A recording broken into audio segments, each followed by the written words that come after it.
محمد صلى الله عليه وسلم وعلى ملة أبينا إبراهيم حنيفا وما كان من المشركين سبحانك لا علم لنا إلا ما علمتنا إنك أنت العليم الحكيم رب اشرح لي صدري ويسر لي أمري واحلل عقدة من لساني يفقهوا قولي أما بعد. Para jamaah sekalian yang sama dirahmati dan dimuliakan Allah, bersyukur pada Allah subuh yang penuh dengan kemuliaan ini Allah gerakkan hati kita untuk datang di tempat yang mulia ini dalam waktu yang mulia, yaitu waktu subuh, waktu fajar. Dan tidaklah kita berkumpul di rumah Allah di waktu fajar ini, melainkan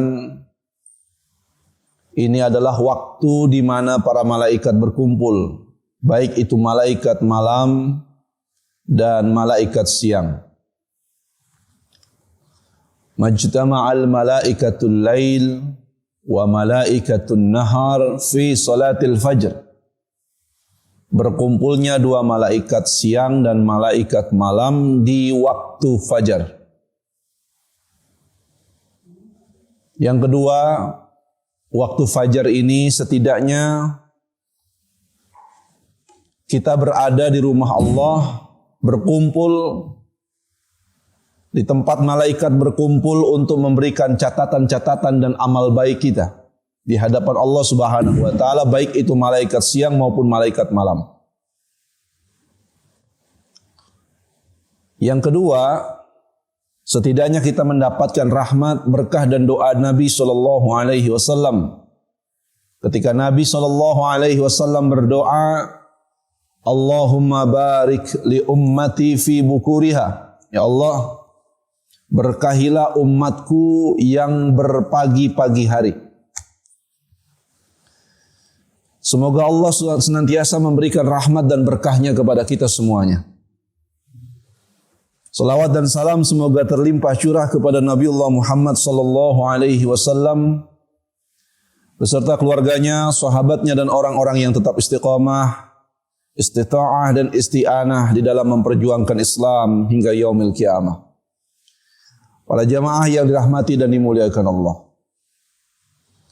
subuh yang mulia ini insyaallah atas izin Allah kita bisa kembali melanjutkan kajian kita.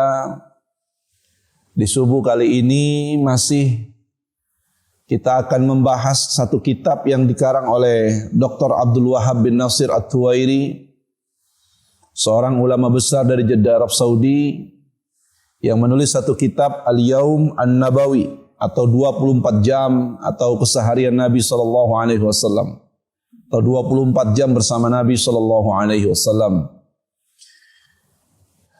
Dan kali ini kita akan sudah sampai di bab tentang memotret sisi malam Nabi sallallahu alaihi wasallam dan para sahabatnya. Orang mulia ini orang yang hari-harinya tidak ada satupun detik waktu yang dilaluinya kecuali pasti memberikan ibrah kepada umatnya.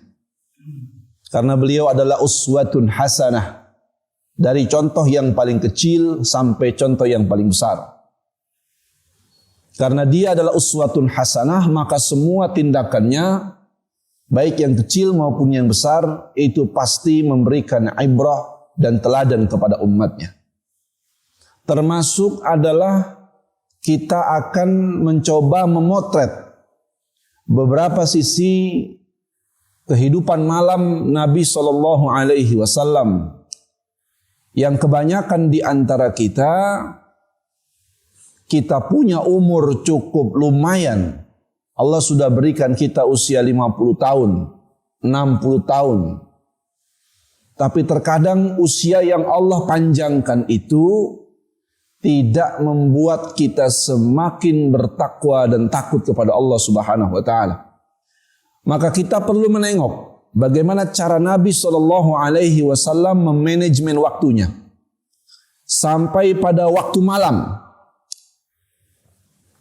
Biasanya waktu malam ini digunakan oleh sebagian kita untuk istirahat.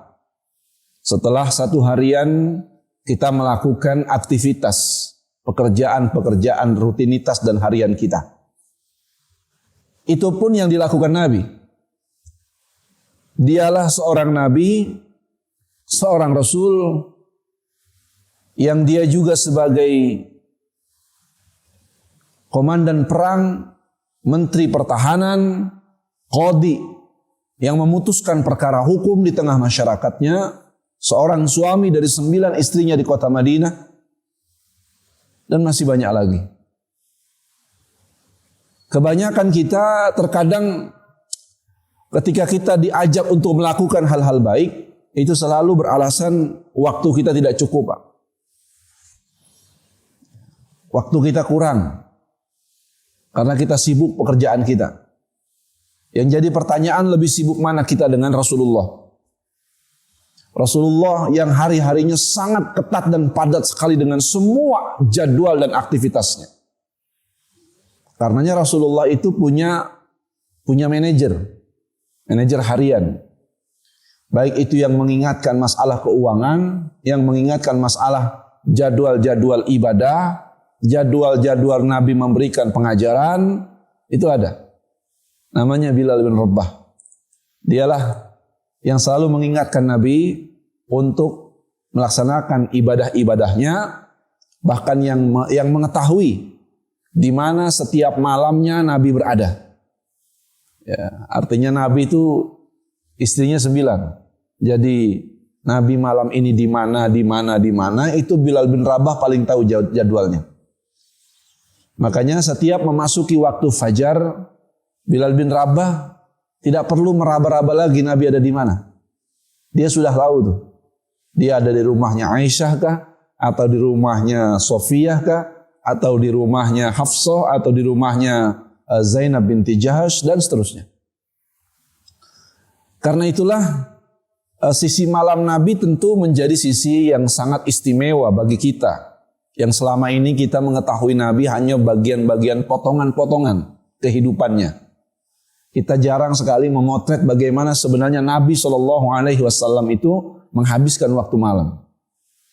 Secara umum bahwa aktivitas Nabi di waktu malam itu terbagi menjadi 2. Ya, secara umum. Pertama, Nabi gunakan untuk istirahat. Ini pasti. Ya, karena Nabi sendiri yang mengatakan bahwa tubuh kita ini punya hak atas kita. Gitu ya. Dan yang kedua, Nabi SAW menghabiskan waktu malamnya untuk beribadah kepada Allah. Ini secara umum. Nah, selebihnya aktivitas Nabi itu memberikan kepada kita pelajaran-pelajaran yang bahkan di antara kita jarang mengetahuinya. Kalau aktivitas kita habiskan tanpa ada kejelasan, bahkan tidur kita tidak jelas, bangun kita tidak jelas. Lah Nabi ini tidurnya jelas, waktunya, bangunnya jelas. Kita ini mau nyontoh bangun Nabi, tapi tidak mau nyontoh tidur Nabi. Itu nggak akan cocok, nggak akan ketemu waktunya. Nabi ke timur, kita ke barat. Nabi ke utara, kita ke selatan. Jadi nggak akan ketemu waktunya. Jadi kalau kita mau contoh bangunnya Nabi, ya contoh juga tidurnya Nabi. Kapan tidurnya Nabi? Tentu tidur Nabi di waktu malam. Gitu. Nah karena itulah, kalau kita lihat dari beberapa teks hadis-hadis Nabi, misalnya saja hadis yang diriwayatkan oleh Abi Barzah, sahabat mulia, Rasulullah SAW bersabda, wa kana yakrahu an-naum qabla al-isya wa haditha ba'daha. Ya.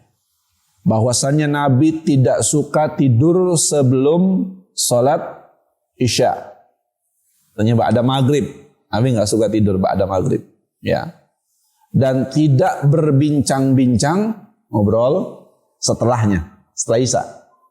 Jadi yang tidak disukai Nabi 2 di dalam teks hadis ini nih. Pertama, tidur sebelum isya. Yang kedua, ngobrol setelah isya.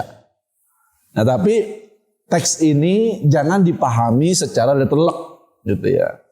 Karena kita ini kadang-kadang kalau baca satu hadis Nabi, cepat-cepat kita menyimpulkan secara letterlek. Apalagi ngaji hadisnya di Instagram atau di media sosial. yang durasi waktunya 1 menit, 2 menit, 1 menit, 2 menit, keluar langsung kemudian kita menjustifikasi orang lain dengan satu hadis. Ya, misalnya Nabi mengatakan sholat seseorang itu tidak sah kalau dilewati. Yang pertama wanita. Ya, yang kedua dilewati anjing. Ini kalau letterlock hadis ini dipahami oleh sebagian orang-orang sekuler, mereka langsung mencari titik kelemahan syariat Islam.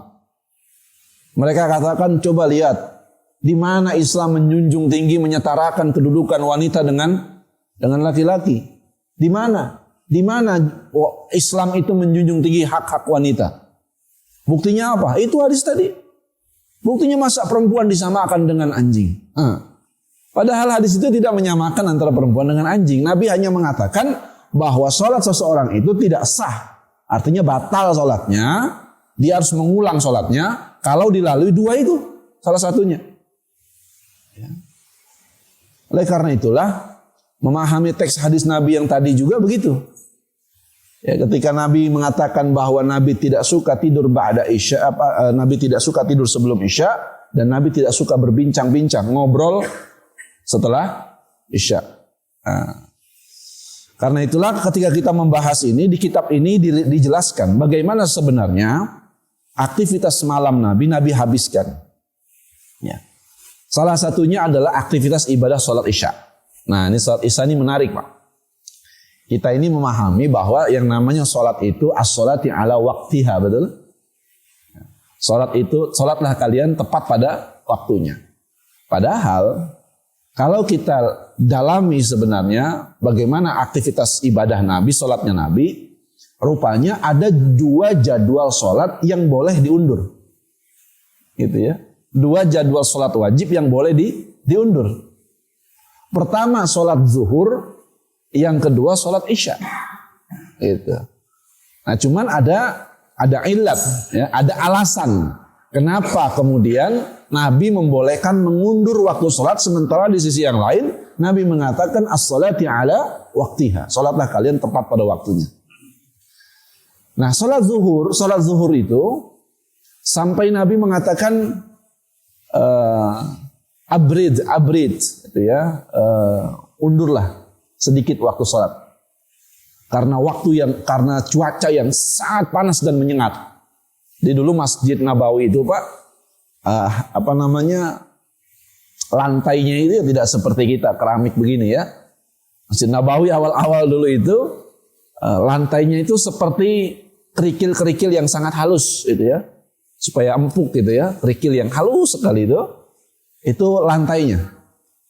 Atapnya itu semacam pelepah kurma yang sisi kanan, kemudian bagian depan di tengahnya dibiarkan seperti taman, tengah bolong.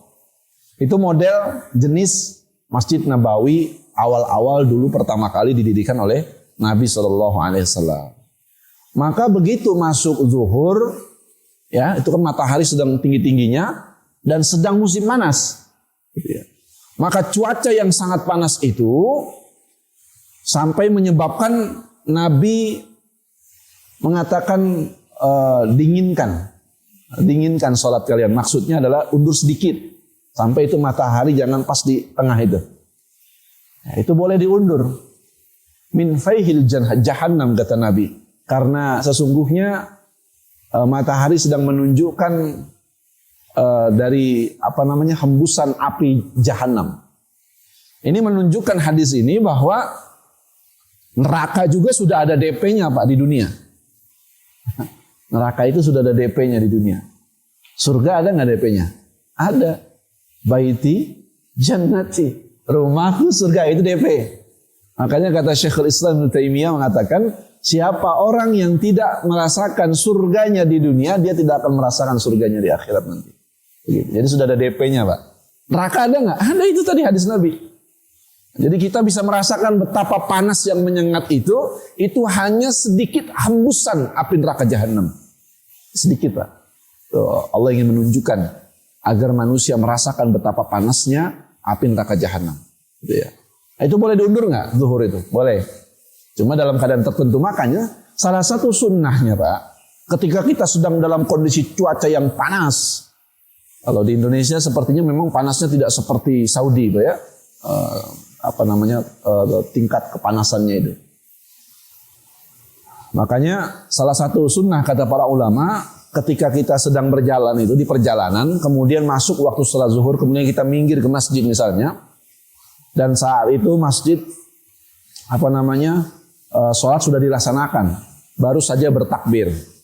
Itu ya. Lain hal kalau sudah ketinggalan, udah tinggal 1 rakaat lagi selesai. Ini baru takbir kata para ulama, maka hendaklah kita diadamkan dulu, Pak. Jangan langsung lari ikut sholat. Gitu ya.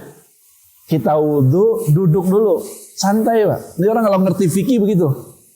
Kalau paham ilmu begitu. Enggak kemudian lari takut ketinggalan sholat jamaah, enggak. Dia santai aja duduk dulu. Berapa saat, berapa detik, untuk apa? Ngademin, Pak. Ya sampai kemudian kondisinya tenang. Kan tidak nyaman juga orang sholat itu dalam kondisi panas seperti itu, yang nantinya kemudian menimbulkan ketidakhusyuan di dalam sholatnya, kan begitu. Makanya duduk dulu tenang sampai beberapa menit saja atau mungkin beberapa detik saja untuk mengadamkan tubuh kita. Nah setelah itu baru kemudian kita merapat dan sholat. Ini sholat zuhur, Pak, boleh diundur. Nah sholat isya. Nah di sinilah salah satu kebiasaan Nabi SAW ketika kita melihat aktivitas sholat isya-nya Nabi, itu kita lihat di dalam satu riwayat. Ya, Nabi mengatakan waqad kharaha marratan faja'a Umarun ilaih. Ini dalam kitab Al-Yawm An-Nabawi ini mengatakan suatu ketika beliau menunda sholat isya. Jadi ini enggak sering, Pak. Artinya hanya sesekali saja. Nah, jadi Nabi kalau menyampaikan satu aturan hidup atau aturan ibadah, kita umatnya ini tinggal ngikut aja, Pak. Melu gitu ya. Ikut aja. Cobain. Jadi walaupun enggak setiap hari, cobain aja. Ya. Datang menghampiri beliau. Fanadah, ya Rasulullah. Ya, Umar datang menghampiri beliau. Umar memanggil, wahai Rasulullah. Raqadun nisa'u wal waladuna fa kharaja wa ra'suhu yaqtur. Ya. Kemudian beliau keluar sementara rambut beliau, wahai Rasulullah, para wanita dan anak-anak sudah tidur. Di waktu itu anak-anak perempuan sudah tidur. Biasanya anak-anak kita, istri-istri kita kalau tidur jam berapa, Pak? Jam berapa, Pak? Ya jam 9 lah ya, jam 9 berarti waktu itu tuh. Ya jam 9, jam 10. Anak-anak wanita sudah tidur. Beliau SAW kemudian keluar sementara rambut beliau meneteskan air. Beliau mengusapkan air dari tubuh beliau sambil bersabda, sambil mengatakan kepada Umar bin Khattab, ya, laula an asyukka ala ummati la faradtu alaihi siwaku ma'al wudu. Seandainya tidak memberatkan umatku, tentu aku akan mewajibkan bagi mereka bersiwak setiap kali wudu. Gitu ya. Kemudian Nabi mengatakan, wala akhartu salatal isya illa nisfil lail. Dan aku akan mengakhirkan salat isya hingga pertengahan malam. Ini bukan nunda lagi, jauh ini ya. Karena salat isya memang waktu yang paling panjang. Jadi inilah salat Nabi SAW. Jadi jangan kemudian kita jadi aneh gitu. Kemudian cara. Dan saya di beberapa masjid di wilayah sini masih belum jumpa itu model satu masjid yang mau nyoba sunnah Nabi yang satu ini, Pak. Mengakhirkan sholat isya atau mungkin menunda sholat isya sampai agak malam, bukan mengakhirkan, menunda sampai agak malam. Ya, bahkan Nabi mengatakan, ya, seandainya aku tidak memberatkan umatku, maka inilah waktunya. Maksudnya apa? Inilah waktu yang tepat untuk sholat isya. Gitu.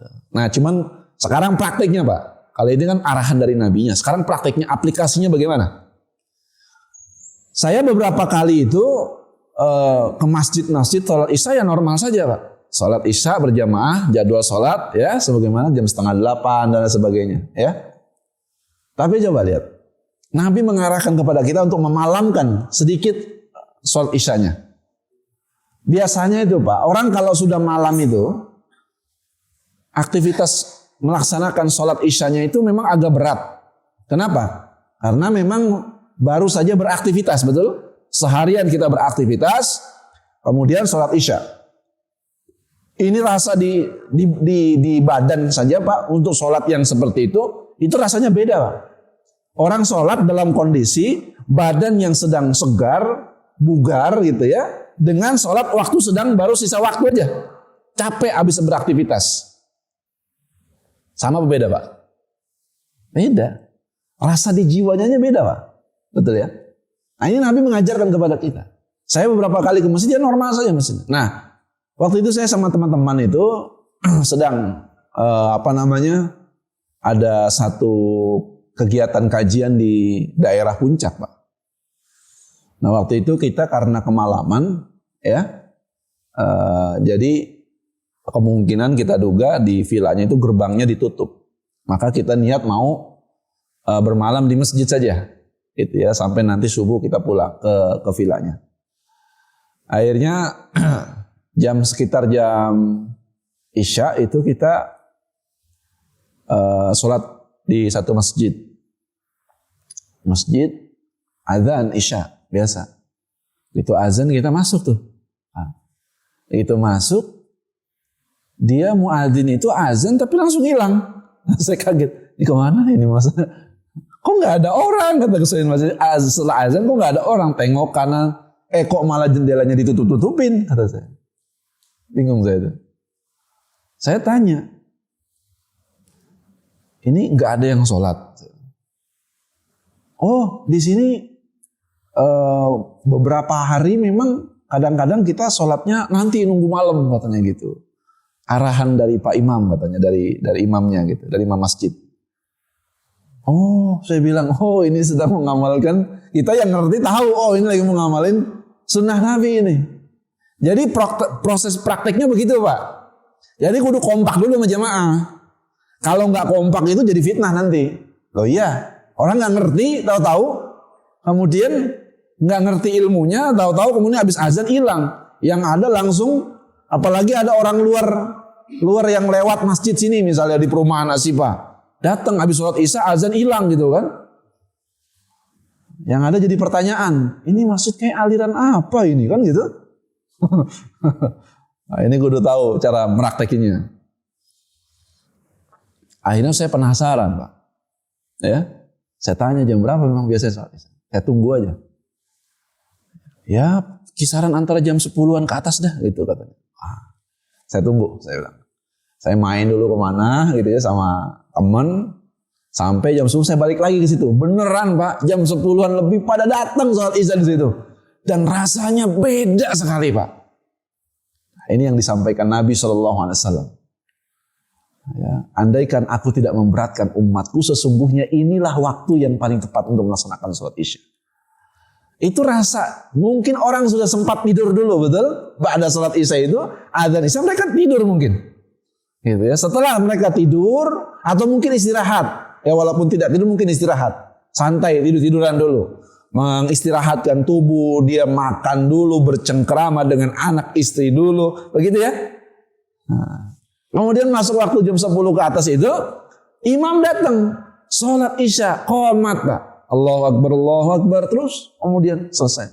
Baris semua yang laki yang perempuan pada datang ke situ Pak. Masya Allah, saya bilang. Ternyata sunnah Nabi itu kalau diamalkan, itu rasanya itu nikmatnya luar biasa Pak. Kita yang lelah saja tuh, kan namanya kita dari perjalanan jauh tuh, itu bisa santai dulu, kita bisa istirahat dulu, tidak dikejar waktu, kemudian kita sholat. Nikmat banget itu Pak. Nah kayaknya ini perlu dicoba nih. Di beberapa masjid yang saya sampaikan kajian kitab ini sudah coba-coba Pak. Sudah ngetes gitu ya. Walaupun tidak setiap hari gitu. Karena di sini juga bahasanya tidak setiap hari. Gitu ya. Jadi mungkin seminggu seminggu sekali atau seminggu 2 kali boleh dicoba ya. sepakat dulu, nanti bikin pengumuman dulu gitu ya, sosialisasi dulu, jangan sampai kemudian menimbulkan pertanyaan gitu ya. Karena ini sunnah Nabi SAW yang kadang-kadang kita jarang mempraktekkan. Makanya kalau sudah sunnah Nabi itu ya cobain saja. Nanti bagaimana rasanya silahkan saja. Nanti imam itu mimpinnya agak panjang bacaannya, lebih nikmat lagi tuh. Agak sedikit panjang bacaannya salat Isya itu. Kecuali ada ibu-ibu yang bawa anak kecil yang kemudian nangis dan lain sebagainya, maka imam di dalam riwayat ini Nabi mempercepat salatnya ya. Baik para jamaah sekalian yang dirahmati dan dimuliakan Allah, kemudian kita masuk di satu bab ini. Nabi SAW mengatakan dalam satu kitab ini, summa yarji'u ila baitiha fayusalli raka'ataini ratibatuhul isya. Jadi setelah Nabi salat Isya itu, setelah salat Isya itu kemudian Rasulullah SAW pulang ke rumah.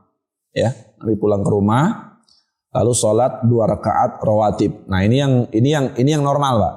Jadi aktivitas normalnya salat Isya sebagaimana waktunya enggak apa-apa. Gitu ya. Kemudian Nabi pulang, setelah itu salat 2 rakaat salat rawatib. Salatnya di mana, Pak? Di rumah. Ini juga sunnah Nabi yang perlu dicoba. Kalau kita sering salat sunnahnya di masjid, nggak apa-apa, itu ya.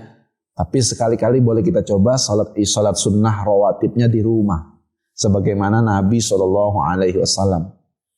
Apalagi salat Isya, Pak, waktunya panjang. Kalau salat maghrib, ya lebih baik di masjid saja, gitu ya. Karena kalau kita pulang dulu, apalagi yang rumahnya agak jauh, gitu ya, sampai di sana yang jelas sudah kehabisan waktunya untuk salat rawatib. Karena salat maghrib itu waktunya pendek gitu. Kalau sholat Isya mungkin panjang. Ba'da sholat Isya itu Nabi sholat rawatibnya di rumah. Thumma yajlisu suwai'atan yatahaddatha ma'al ahli. Yu'nasuhum wa yasmuru ma'ahum qabla ayyanama. Kemudian setelah itu Nabi duduk-duduk sesaat sambil berbincang dengan keluarga beliau. Gitu ya. Bercengkrama, ngobrol bersama sebelum tidur. Nah, ini menarik, Pak.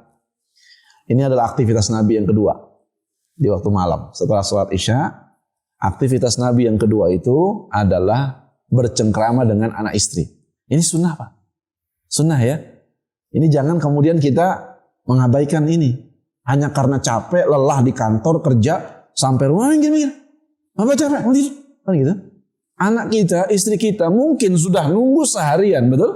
Nungguin suaminya pulang. Nungguin bapaknya pulang. Kapan bapak pulang? Begitu pulang, ini bapak capek, mau tidur. Apa perasaan mereka kira-kira? Nabi tidak lakukan itu. Bahkan kemarin kita sudah bahas Nabi bahkan di waktu maghrib Nabi sempat makan malam bersama dulu dengan keluarga. Kemudian Nabi balik lagi ke masjid salat Isya. Setelah salat Isya Nabi pulang. Aktivitas yang kedua Nabi SAW salat Isya itu adalah bercengkrama, Pak, ngobrol dengan anak istri. Nah ini adalah aktivitas Nabi SAW yang kedua. Padahal di hadis Nabi tadi yang kita bacakan di awal apa? Wa kana yakrahun naum qabla al-isya wal haditha ba'daha. Ya, Nabi itu tidak suka tidur sebelum Isya dan Nabi enggak suka ngobrol setelah Isya. Tapi kenapa praktiknya Nabi ngobrol? Betul? Nah, disinilah kita tidak boleh memahami teks dalil itu secara letterlek gitu ya, secara letterlek. Kenapa? Karena perbincangan atau yasmuron itu perbincangan ngobrol-ngobrol di malam hari itu didasarkan pada teks hadis itu tidak diperkenankan. Berdasarkan teks hadis tadi itu nggak diperkenankan. Cuma ada ilat ya. Justru para ulama itu melihat dari fahwal khitab atau mafhum mukhallafahnya atau sesuatu yang di luar makna dari teks itu.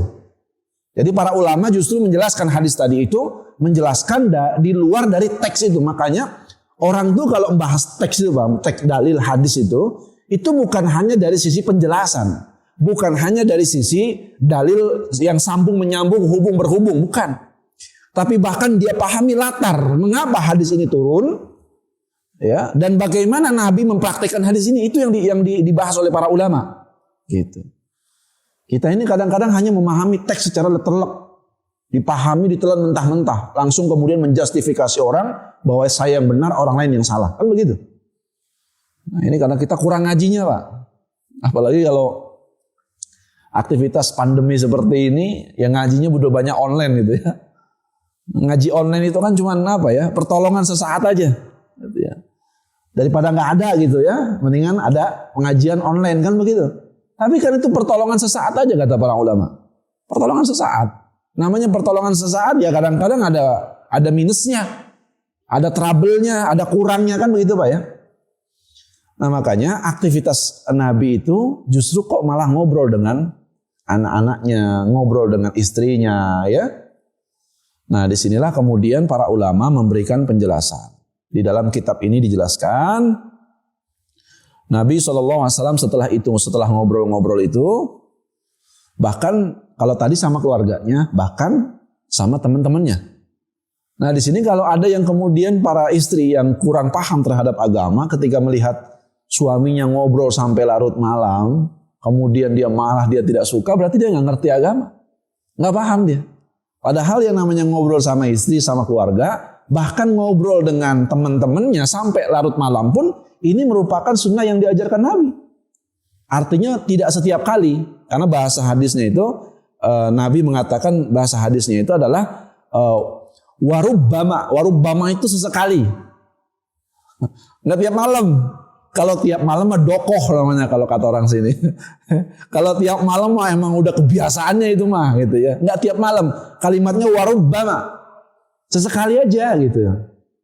Apalagi emang doyan begadang. Wah itu mah lain lagi urusannya gitu ya.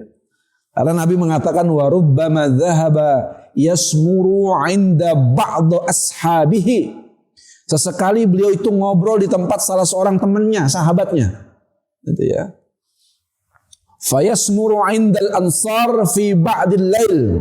Ngobrol di tempat orang-orang Ansor pada sebagian malam. Nah, kalau pada sebagian malam ini menunjukkan waktu. Artinya berapa lama durasi waktu orang boleh ngobrol larut malam itu sama teman-temannya. Nabi menyebutkan sampai sebagian malam. Oh, sebagian malam berarti sampai jam berapa tuh, Pak? Ayo. Ini luar biasa, ini main waktu nih. Nah, jadi jelas panduan Nabi itu jelas sekali, lengkap. Urusan ngobrol sama teman saja ada waktunya, Pak. Nggak bisa main bablas-bablasan, gitu. Kapan waktunya? Separuh malam itu. Kalau ngukur separuh malam gampang. Pertama, kapan masuk waktu malam? Itu dulu. Waktu malam itu dimulai dari kapan, Pak? Hah? Ya, masuk waktu Isya itu ya, maghrib Isya itu, masuk waktu malam. Nanti itu berakhirnya malam jam berapa? Berakhirnya malam. Masuk waktu fajar gitu ya, atau subuh gitu. Nah, nanti waktu fajar masuk waktu malam maghrib, selesai waktu malam subuh, dibagi dua. Nah, itu separuh malam namanya, Pak. Paham ya? Waktunya kapan ya? Beda-beda, tergantung waktunya kan berbeda-beda tuh. Waktu subuh, waktu maghribnya. Itu bagi dua tuh. Nanti ketemunya jam berapa? Ya bisa jam 10, bisa jam 11, bisa jam 12. Kan gitu. Atau mungkin bisa setengah 11 bahkan. Nah itulah waktu paling mentok. Waktu paling mentok kalau ngobrol sama teman. Gitu ya. Cuma masalahnya yang boleh ngobrol sampai mentok waktu begitu tuh ngobrolin apa? Apa ngobrolin Chelsea sama Manchester United? Atau ngobrolin apa, Pak? Apa boleh sampai malam begitu? Atau ngobrolin urusan-urusan yang remeh-temeh, misalnya pekerjaan kah atau apa? Apa itu yang dibolehkan? Enggak. Karena hukum asalnya itu enggak boleh. Hukum asalnya makruh. Ya kan tadi kan kalimat hadisnya jelas. Nabi nggak suka, nggak suka berarti Allah benci itu, nggak suka. Berarti hukum asalnya makruh ngobrol waktu malam itu. Tapi boleh dengan alasan tertentu. Apa itu? Tadi ngobrol sama anak istri. Kenapa? Ada faidah, ada manfaat. Ngobrol sama anak istri itu ada manfaat, Pak. Ya, bahkan dalam kitab ini dikatakan wa yasmuru ma'a Abi Bakrin wa Umaran fi baiti Abi Bakrin. Ngobrol bersama Abu Bakar, Umar di rumahnya Abu Bakar. Nah, jadi sama CS dekatnya. Jadi udah sunnah tuh. Boleh gitu, nggak ada masalah. Bapak punya teman dekat ngobrol sampai malam dengan teman boleh. Ini Nabi nyontoin boleh. Gitu. Kemudian fayattahaddatsuna fi amrul muslimin. Nah, ini juga panduan lagi. Jadi Masya Allah, aktivitas Nabi itu lengkap dengan panduan, Pak. Kita nih melenceng sedikit, efek sampingnya parah, Pak. Melenceng sedikit dari panduan Nabi, kita boleh kok begadang tiap malam begadang. Ntar dulu, ente kalau bablas nubruk aturan yang Nabi ikutin, minim-minimnya itu sakit stroke, betul Pak? Ya coba aja kalau nggak percaya. Saya waktu ngisi kajian ini di daerah Pondok Indah itu dulu, ngisi tentang memotret waktu malam kota Madinah itu temanya. Selesai saya jelaskan, ternyata ada bapak-bapak datang, Ustaz. Dia agak, mohon maaf ya, agak kaku gitu ke tangannya. Iya Pak, saya bilang. Ustaz tahu kenapa kayak begini saya keadaannya? Oh, nggak tahu Pak. Ini sebenarnya karena melanggar materi yang Ustaz sampaikan tadi. Loh, yang mana Pak? Ini karena saya ini sebenarnya hampir tiap malam itu nggak bisa tidur. Lepas sholat isya itu nggak bisa tidur. Tidur tuh selalu malam, jam 1, jam 2 gitu. Ya begadang lah gitu ya. Loh kenapa Pak? Bapak pulang kerjanya jam segitu? Saya bilang. Enggak, pulang kerja saya normal kok. Saya pulang itu jam 5 sore gitu ya. Kadang pulang jam berapa? Maghrib gitu. Biasa. Kok bisa sampai tidur malam itu? Ya ngobrol aja Pak. Di pos ronda sama teman-teman sampai malam, larut malam kadang-kadang nonton ini. Tiba-tiba saya kena begini. Ya. Saya cuma bilang aja sama kita nih jangan sampai kejadian. Gitu ya. Kalau ngelanggar sunnah Nabi itu Pak, minim-minimnya stroke kayak tadi itu. Ya. Jangan ditabrak. Bahkan panduan Nabi menjelaskan apa kontennya. Konten itu isinya Pak. Isi obrolan malam. Ini kalau ngobrolnya ngablu, ngalor ngidul nggak jelas, itu bahkan hukum asalnya makruh, nggak boleh. Tapi kalau kontennya fayatahaddatsuna fi amrul muslimin, membicarakan urusan kaum muslimin, ini boleh Pak. Boleh. Atau membicarakan urusan agama, atau membicarakan tentang ajaran Islam, atau ngaji, boleh. Makanya banyak orang ngaji ba'da isya misalnya, boleh. Walaupun ini tidak disarankan gitu ya. Boleh nggak? Boleh, cuma tidak kurang efektif. Bagusnya ngaji itu ini jam segini nih. Karena ini sunnah banget Pak. Ngaji ba'da subuh ini nih ya. Karena Nabi nggak pernah putus ngaji ba'da subuh. Nah, itu. Walaupun kadang-kadang cuma ngobrol, walaupun kadang-kadang cuma nasihat pendek, nasihat kecil. Kadang-kadang Nabi menjelaskan panjang lebar ba'da subuh. Kadang-kadang begitu. Gitu ya. Nah, kalau membicarakan urusan kaum muslimin boleh gitu. Fa idza kharaja sarra ma'aha yatamatta'ani bis sahabatihi sallallahu alaihi wasallam fi tariqi hatta yadkhala ma'al masjid. Saat Nabi keluar, Abu Bakar dan Umar berjalan bersama beliau, menikmati mendampingi Nabi SAW di jalan hingga keduanya masuk masjid bersama beliau. Itu bahkan aktivitas Umar dan Abu Bakar di malam hari itu tidak lain adalah mendampingi aktivitas Nabi SAW. Kalau Nabi sedang ada urusan kaum muslimin, entah itu mengajar, entah ini sunnah juga nih. Ya, kalau Bapak punya kenalan, mungkin guru, mungkin ustadz, Bapak mau kemana, kita kawal Pak. Kita temenin gitu ya. Nah ini sunnah juga. Abu Bakar, Umar ini aktivitas yang dilakukan mereka tiap malam ini salah satunya. Ketika Nabi punya urusan kaum muslimin, Umar temenin, Abu Bakar temenin, kemana saja. Dan mereka sangat menikmati itu Pak, malam-malam itu. Ala kulli hal, sekarang kita akan melihat betapa pentingnya sebenarnya seseorang itu berbincang-bincang di waktu malam sebelum tidur. Tapi kalau tidak ada dua urusan tadi Pak, ngobrol dengan anak istri, ya, ngobrolin masalah banyak hal. Kemudian bicarakan urusan kaum muslimin. Sunnahnya apa, Pak? Sunnahnya apa kalau nggak ada urusan yang dua tadi?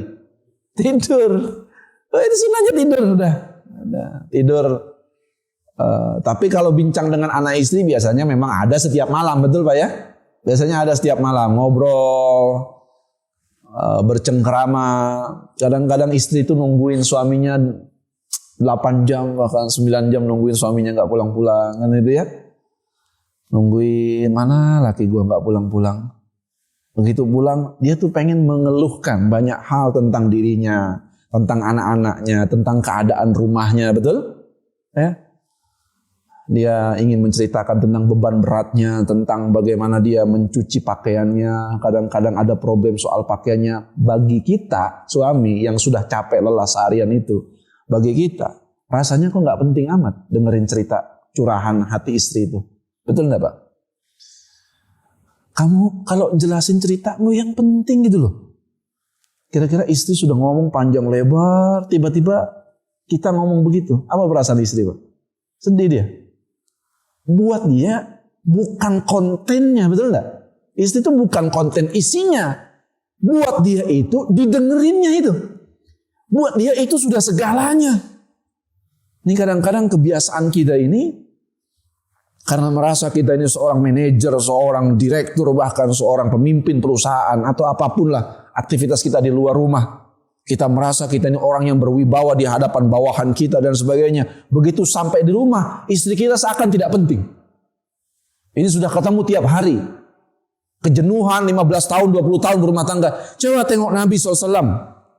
Ya, seorang yang sangat tinggi kedudukannya di sisi kaum muslimin. Seorang pemimpin, seorang komandan jihad. Tapi begitu sampai di rumah, Nabi rela-rela mendengarkan curahan hati istrinya tuh. Ya kalau sesekali gagal ya perbaiki gitu loh Pak. Kadang-kadang ya kalau sekali gagal gitu tiba-tiba tidak jadi pendengar yang baik, besok jangan diulangi gitu loh. Tiap hari begitu 4 juga istri lama-lama cerita tuh. Akhirnya kalau istri tidak cerita pada tumpahan hatinya yaitu suaminya, tempat di mana dia mencurahkan isi hatinya adalah suaminya, satu-satunya orang itu, maka dia akan ke tempat lain, betul? Nah kalau sudah ke tempat lain yang repot bapak tuh. Kalau tempat lain dijadikan tempat curhatnya, yang repot bapak. Betul? Ya, entah laki orang, entah suami orang, atau orang lain, atau di media sosial dia curhat segala macam. Yang repot bapak itu nanti. Jadi jangan nunggu begitu. Jangan nunggu rusak dulu baru kemudian kita perbaiki. Kalau dalam Islam itu ya ayyuhalladzina amanu qu anfusakum wa ahlikum nar. Konsep perbaikan di dalam agama Islam itu sederhana kok. Ya. Ku anfusakum, perbaiki dirimu. Kata ku itu artinya adalah tindakan preventif. Sebelum terjadi kerusakan kita udah perbaiki itu. Paham Pak ya? Jadi jangan kemudian nunggu meledak dulu baru kemudian kita benerin. Jangan. Sebelum terjadi ledakan ini kita mesti dengerin. Bahkan Nabi tidak hanya menjadi seorang pendengar yang baik. Bahkan Nabi siapkan dadanya Pak. Ini dalam riwayat. Bahkan Nabi siapkan dadanya kalau istri hari itu berada pada kesedihan. Biar dia bersandar di pundak saya. Bahkan kalau perlu dia nangis di pundak saya. Biarkan pundak ini menjadi tempat sandaran istri saya. Oh Pak itu saat itu Pak. Bapak levelnya akan naik sekian derajat wibawanya di hadapan istri Pak. Gak bakal jatuh Pak. Wibawa istri itu gak bakal jatuh dengan bapak banyak mendengarkan apa yang menjadi curahan hati istri bapak. Kan begitu Pak ya? Nah, ini kunci keharmonisan di dalam rumah tangga. Jadi karena memang fungsi suami istri itu adalah sakanah. Dalam Quran itu memberikan ketenangan. Suami memberikan ketenangan pada istri, istri memberikan ketenangan pada suami. Dia harus jadi pakaian. Hunna libasul lakum wa antum libasul lahunna. Kamu pakaian buat istri, istri pakaian buat kamu. Jadi saling memberikan keteduhan, ketenangan. Inilah aktivitas Nabi. Bahkan Pak menariknya, sampai masuk ke selimut dalam riwayat, sampai masuk ke selimut tuh, selimutnya berdua, itu ya. Nabi itu pakai bantalnya diisi dari serabut Pak. Serabut tahu ya. Yang tidak ada, mungkin kalau bagi kita tidak ada nyaman-nyamannya. Mungkin bantal bapak nyaman. dengan harga yang lumayan, harganya mahal. Begitu tidur nyaman kita, pundak kita nyaman. Nabi itu bantalnya hanya berisikan serabut, Pak. Ya, serabut pelepah kurma itu dimasukkan sampai Aisyah pernah tidak tega melihat keadaan Nabi itu, mengganti serabutnya, diganti dengan yang lebih lembut gitu ya, diganti. Kemudian Nabi tahu bahwa ini bukan bantalnya, Nabi minta ganti lagi, Nabi tidak mau. Ini sikap tawadhu'nya Nabi SAW, sikap zuhudnya Nabi kepada urusan dunia. Nabi tidak mau bermewah-mewah dengan kehidupan dunia. Walaupun Nabi punya kemampuan untuk itu. Nabi itu orang kaya raya, Pak, kalau mau. Ya. Nah, jadi sekali lagi, tidur-tidur itu, sebelum tidur itu, aktivitas Nabi bahkan di dalam selimut itu, Nabi mendengarkan cerita istrinya. Dalam selimut, satu selimut, Pak. Kemudian kadang-kadang Nabi menunaikan hajatnya sebagaimana layaknya seorang laki-laki yang normal, ya, menggauli istrinya. Bagaimana ketika istrinya haid, Nabi pun ikut menggauli istrinya. Nabi juga menggauli istrinya ketika istrinya haid. Bagaimana cara menggauli istri sedang haid? Ya cukup bercumbu rayu saja. Itu sebagaimana Nabi SAW melakukan. Agar seorang istri itu merasa bahwa suaminya tetap menunjukkan hasratnya kepadanya meskipun dirinya sedang haid. Kan begitu? Ini romantisme Nabi tidak lepas ketika istrinya sedang haid sekalipun. La haula wala quwata illa billah. Allahumma salli ala Muhammad wa ala ali Muhammad. Nabi SAW memberikan contoh yang mulia kepada kita tentang bagaimana Nabi bergaul di malam hari. Sampai kemudian salah satu cerita obrolan yang didengarkan oleh Nabi SAW itu sebagaimana kadang-kadang Nabi mendengar cerita curahan hati istrinya seperti Ibunda Aisyah meriwayatkan. Misalnya Ibunda Aisyah bercerita tentang pembagian jatah malam, atau mungkin kadang-kadang bercerita tentang dapurnya yang sudah tidak ada lagi yang bisa dimakan dan lain sebagainya. Begitu terus ceritanya, Pak. Nah, itu normal, Pak. Itu istri namanya. Jangan bilang, kamu itu belajar sama istri-istri Nabi sana, begitu ya. Jangan isinya cuma cerewet doang, ngeluh doang. Loh, istri Nabi begitu kok. Istri Nabi itu kadang-kadang mengeluhkan bagaimana keadaan dirinya dan sebagainya. Kan begitu. Ya, kecuali istri kita sudah menunjukkan sikap kufur gitu ya. Suka menunjukkan sikap-sikap yang sudah kufur nikmat. Nah, itu boleh dinasehati. Bahkan malam itu Nabi kadang-kadang memberikan nasihat. Nasihat. Nabi tunjukkan ketegasannya sebagai seorang suami, Pak. Baik, para jamaah sekalian, ini aktivitas Nabi. Sebenarnya fitrah didengarkan isi hatinya itu kan tidak hanya ada pada istri, betul enggak, Pak? Pada suami juga ada, betul? Pada diri suami juga ada. Suami juga sebenarnya mau didengarkan ceritanya, betul? Nabi juga para suami itu juga, para laki-laki itu juga kan punya problem, punya masalah berat yang kadang-kadang pengen didengarkan ceritanya, betul enggak? Betul enggak, Pak? Betul ya? Mana buktinya? Buktinya selesai nonton sepak bola aja, betul nggak? Selesai nonton sepak bola, semua orang kayaknya pengen didengarkan ceritanya. Dia cerita kesana kesini bagaimana tendangan Lionel Messi. Dia cerita bagaimana Ronaldo kemudian mencetak gol, kan begitu? Sebenarnya juga laki-laki punya fitrah begitu, dibanding di istri juga sama. Oleh karena itulah, karena dua-duanya ini punya fitrah yang sama, maka Nabi memberikan contoh sebagai uswatun hasanah malam hari sebelum tidur, supaya nanti tidur di malam hari dalam keadaan nyaman, tentram, tenang, bisa menunaikan banyak hak, baik hak istrinya, hak keluarganya, hak kepada Allah. Maka aktivitas yang dilakukan Nabi itu ngobrol bercengkrama di waktu malam. Para jamaah sekalian yang dimuliakan Allah, demikian kadang-kadang Nabi SAW juga mendatangi beberapa masjid, melihat aktivitas para sahabat di malam hari. Kadang-kadang Nabi duduk di samping para sahabat yang sedang sholat hanya untuk mendengarkan cara bacaan sholat mereka. Seperti Nabi SAW duduk di samping Ibnu Mas'ud radhiyallahu an. Selesai Nabi mendengarkan bacaan sholat Ibnu Mas'ud, Nabi kemudian bersabda kepada para sahabat, siapa orang yang ingin mendengarkan Al-Quran dengan bahasa yang asli, segar seperti saat baru turun, maka dengarkanlah bacaannya Ibnu Mas'ud. Gitu ya. Jadi kalau mau dengar bacaan Al-Quran yang seperti baru turun dari langit, maka dengarkanlah bacaannya Ibnu Mas'ud radhiyallahu anhu. Aktivitas Nabi tidak pernah sepi di malam hari. Ya, kalau tidak ada aktivitas urusan kaum muslimin yang penting, maka Nabi tidur. Mudah-mudahan kita bisa meneladani apa-apa yang dilakukan Nabi di malam hari dan aktivitas kita menjadi normal. Jangan sampai aktivitas malam hari kita tidak normal. Karena waktu itu waktu yang sangat waktu yang sangat bertarung kita dengan aktivitas malam itu ya. Kadang-kadang kita isi dengan nonton televisi yang itu prime time, yang hal-hal yang nggak penting itu kita harus mulai memilah-milih. Mana-mana yang tidak penting maka kita singkirkan supaya aktivitas itu punya manfaat yang besar untuk agama ini. Itu saja, kurang lebihnya mohon maaf. Hadanallah wa iyyakum ajmain. Kurang lebihnya mohon maaf. Billahi taufiq wa afu minkum. Assalamualaikum warahmatullahi wabarakatuh.